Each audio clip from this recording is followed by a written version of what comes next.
drank all night, acted all alright, had no need to fight tonight.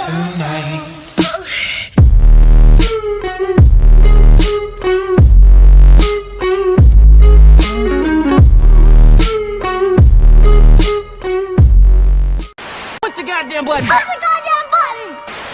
Hey, how's it going, guys? And in today's GTA 5 video, we need to talk about some good news, bad news for Grand Theft Auto Online in terms of the future DLC content that we're going to be getting, and also GTA Online getting a brand new update today.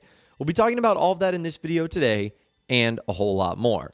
So, as you guys know, yesterday, Take-Two Interactive had their earnings call where we heard from CEO Strauss Zelnick and others, and Grand Theft Auto Online was discussed quite a bit. And there was a lot of things that have happened since they had one of these last calls. GTA Plus, Grand Theft Auto 5, and GTA Online Standalone for the PlayStation 5 and Xbox Series X and S. And so I want to dive into a handful of the things that they talked about. Now, before we get into all of that, there was a brand new update today for GTA Online and Grand Theft Auto 5. It was a little bit bigger than 300 megabytes, and it looked like it only happened for guys on the PC and the Xbox One and the PS4. Now, I believe Rockstar is doing this as they are continuing to get those consoles caught up to the PlayStation 5 and the Xbox Series X and S. They don't have all the improvements and the new stuff that we have on the PS5 and the new Xboxes, and get those systems caught up and up to speed to the new ones that we have right now. So that's what's going on that front. So Rockstar haven't released the patch notes or anything for that update, but I'm assuming it's a lot of behind the scenes changes. If there is anything significant, I'll definitely be sure to keep you guys updated. The only reports that I've heard so far is that it actually fixes the first-person sniper aiming crash bug that is observed on these platforms. So if it fixes that, that's really good because you obviously don't want that to be happening. But again, if there's anything else that is significant, I'll be sure to let you guys know. Now, let's get on to what Take-Two Interactive CEO Strauss Zelnick had to say about GTA Online, and he really did dive into a couple of interesting statements, some good and some bad. So let's begin with the good news first. Starts with this. Take-Two say brand new GTA Online players are showing up as the gaming market is continuously growing. This is not a surprise at all.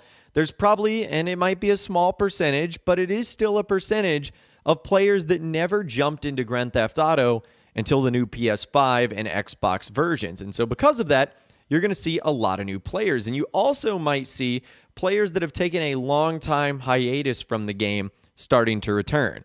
Maybe they played it on PlayStation 3 and Xbox 360, but skipped PS4 and Xbox One, but now they're getting back into the swing of things. So that right there is not a shock at all. Take-Two Interactive also said that GTA 5 and Grand Theft Auto Online grew by 8 and 74% since last year, and the next generation versions were well received by the community.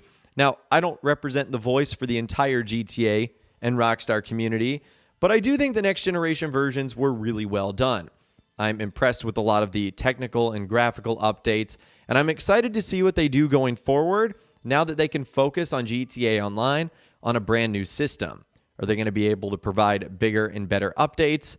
That's what we're really going to have to wait and see and find out.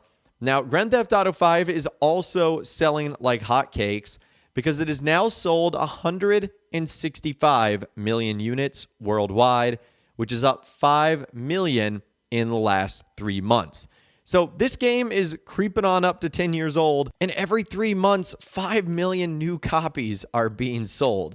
This is incredible. I mean, it really does just go to show you the level of longevity for Grand Theft Auto Online and how successful it has been. So that's fantastic. Now, unfortunately, let's move into some of the bad news. Good news for Take-Two Interactive, but I would say bad news for GTA Online fans. And that is GTA Plus, which I don't think too many players are a big fan of just because it's like Rockstar locking away content. It's a subscription service. But they ended up saying that GTA Plus is succeeding, and it's currently above expectations, according to Take-Two. So once again, that's obviously not great news for us fans. They also say that they're thrilled how GTA Plus is doing so far, And it's clear consumers really like the opportunity to engage with GTA Online and value what we're offering through a subscription. Boy, oh boy, I don't know what people in the community they are interviewing, but I still don't know how many people are really thrilled with this opportunity. In fact, I would argue many people don't love GTA Plus, but that's just me.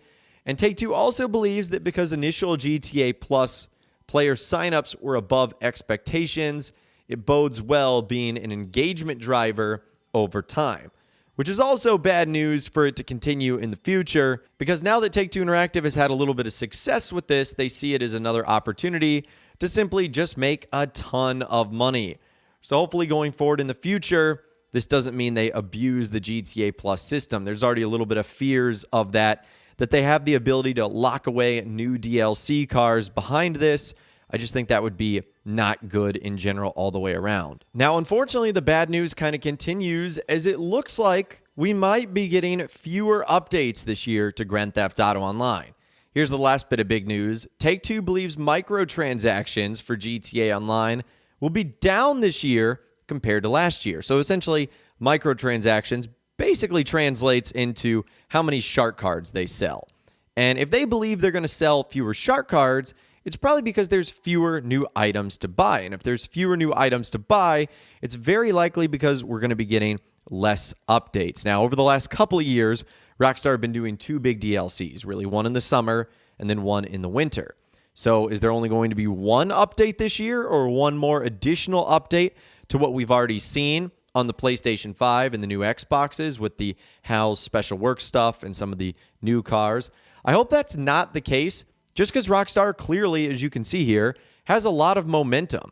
They have all these new players, they have all these new returning players, and then if they just didn't do anything, like no summer DLC, that'd kind of be disappointing, because very honestly right now, the last couple of event weeks after all the new content has been introduced from the contract DLC has been very, very boring. And because it's been so boring, I don't want players to lose interest in a game that's gaining a lot of steam and traction and momentum all the way to have to wait until like November or December for the next update. I mean, that sounds like years away, really, when you think about it in GTA Online time. Now, the only way I could say they could get away with that is if they make some sort of big-time announcement, like a GTA 6 or a Red Dead Redemption 2 on the new consoles.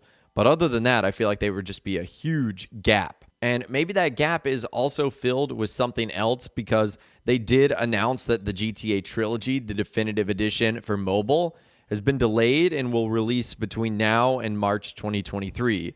We obviously know that the Trilogy Definitive Edition has had so many glaring bugs and issues and problems, so it's no shock that Rockstar and Take-Two Interactive have decided to give Grove Street Games more time to get the mobile version out, and that is something that they plan to have releasing in fiscal 23. So again, anytime between now and March 2023 is when that game is likely set to release, but I'm sure not a lot of you guys really care about that. If you are playing it, you're probably playing it on your consoles, but who knows? Maybe this will be fun if they can actually get it right. It just can't have all those bugs and glaring issues, that's for sure. But anyways, that is all the information that I've got for you guys in this video today. Hopefully you did enjoy. I would love to hear from you guys in those comments down below.